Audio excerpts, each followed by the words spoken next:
দেবতাকে জানাই সম্মান ও ভালোবাসা। বন্ধুরা, আমরা সবাই জানি যে শ্রী শ্রী গণেশ ঠাকুর বা সিদ্ধিদাতা গণপতির পুজো যে কোনো শুভ কাজ বা দেবদেবীর পুজোর আগে গণেশ ঠাকুরের পুজো করা বাধ্যতামূলক।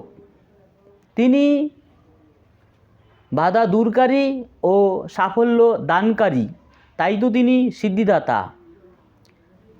সিদ্ধিদাতা শ্রী শ্রী গণেশ ঠাকুরের চারিত্রিক বৈশিষ্ট্যের গুণাবলী আমাদের জীবনের জন্য অত্যন্ত শিক্ষণীয়। তার চারিত্রিক বৈশিষ্ট্যের গুণাবলীগুলি হল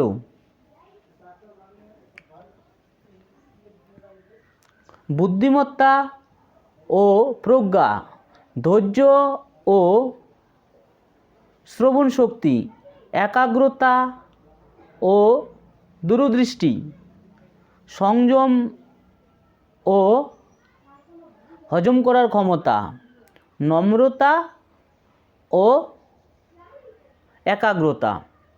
যাই হোক, অন্য ভিডিওতে প্রত্যেকটি চারিত্রিক গুণাবলীর উপর